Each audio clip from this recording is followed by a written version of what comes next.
Hi, good day. So for today, we are going to talk about the introduction to electrochemistry. Electrochemistry is a branch of chemistry that deals with electricity production through chemical reaction. Here, one of the concepts is that voltage can be produced when an atom, ion, or molecule undergoes either reduction or oxidation. When we say reduction, reduction is a gain of electron, whereas oxidation is a loss of electron. Now take note that when an element undergoes reduction or gain of electron, that doesn't automatically mean the element will have negative charge. Or when an element undergoes oxidation or loss of electron, that doesn't automatically mean the element will have positive charge. But if we are going to put it in number line, reduction, if this is our number line, reduction is a movement from the right side of our number line to the left side of our number line. So that is towards the left side of the number line or towards the negative side of the number line. On the other hand, oxidation is a movement from the left side of our number line to the right side of our number line, or towards the positive side or towards the right side. Okay, now let's give here an example of reduction and oxidation. For reduction, let's have here nitrogen with a charge of positive 3.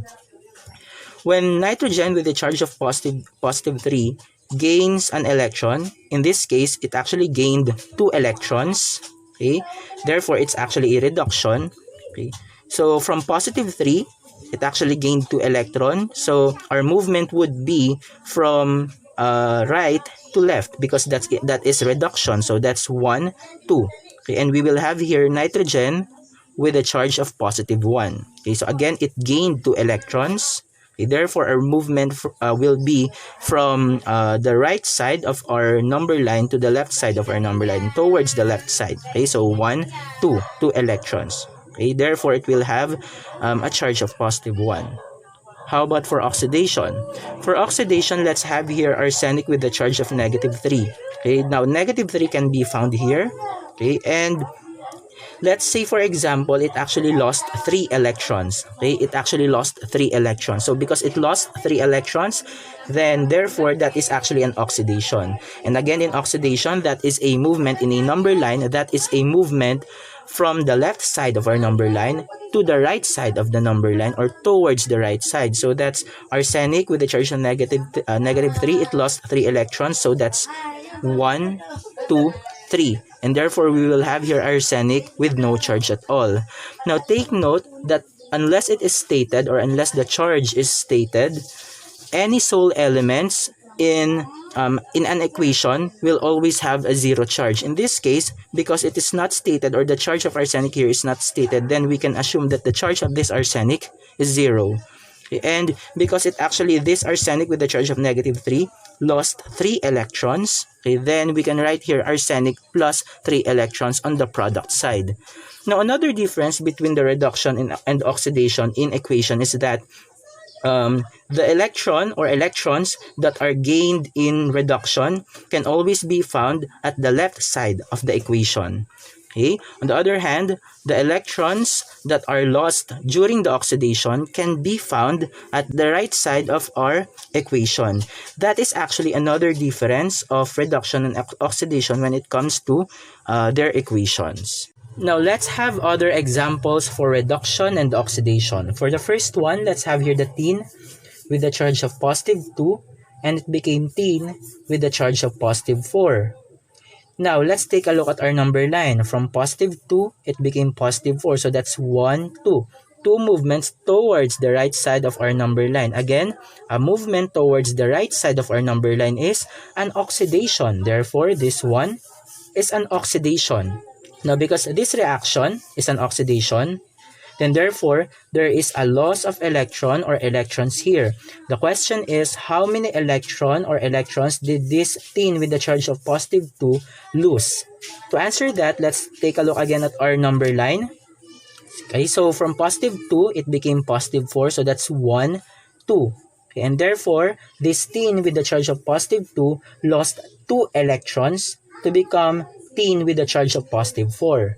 Now, where are we going to put those 2 electrons that are lost by tin with a charge of positive 2. Okay, again, in oxidation, the electron or electrons that is or are lost during the reaction will always be written at the right side of our equation. And therefore, we will have here tin with a charge of positive 2 will yield to tin with a charge of positive 4 plus 2 electrons. Okay, these 2 electrons are actually found at the right side of our equation. Okay, because this one is an oxidation. Now for the second one, let's have here sulfur with a charge of positive 6 and it became sulfur with a charge of negative 2. So again, let's take a look at our number line. From positive 6, okay, from positive 6 it became negative 2. So that's 1, 2, 3, 4, 5, 6, 7, 8. 8 movements towards the left side of our number line. And again, a movement towards the left side of our number line is a reduction. Therefore, this reaction is a reduction. Okay? And because this one is a reduction, then therefore, there is a gain of electron or electrons. The question is, how many electron or electrons did this sulfur with positive 6 charge gain? To answer that, let's take a look again at our number line. So from positive 6, it became negative 2. So that's 1, 2, 3, 4, 5, 6, 7, 8. Okay, and therefore, this sulfur with a charge of positive 6 gained 8 electrons to become sulfur with a charge of negative 2. Now, where are we going to put the 8 electrons that are gained by the sulfur with a charge of positive 6? Again, in reduction, we can actually write the electrons gained at the left side of our equation, and therefore we will have here sulfur with a charge of positive 6 plus 8 electrons. Again, our 8 electrons are actually written at the left side of our equation, since this is actually a reduction, and it turned into sulfur with a charge of negative 2. Okay, so for the last one, let's have here chlorine with a charge of negative 1, and it turned into chlorine with a charge of positive 5. So from negative 1, it became positive 5. So that's 1, 2, 3, 4, 5, 6. 6 movements towards the right side of our number line. And again, a movement towards the right side of our number line is an oxidation. Therefore, this reaction is an oxidation. Now, because this reaction is an oxidation, then therefore, there is a loss of electron or electrons here. The question is, how many electron or electrons did this chlorine with a charge of negative 1 lose? Okay, so let's take a look again at our number line to answer that. So from negative 1 to positive 5. So that's 1, 2, 3, 4, 5, 6. 6 electrons. And therefore, this chlorine with a charge of negative 1 lost 6 electrons to become chlorine with a charge of positive 5. The question is, where are we going to write those 6 electrons that are lost during the reaction? Because this one is oxidation, then we can expect that we can see those 6 electrons at the right side of our equation. Okay, and therefore, we will have here chlorine with a charge of negative 1 will yield to chlorine with a charge of positive 5 plus 6 electrons. Those are some of the basic concepts in reduction and oxidation. Thank you for listening and good day.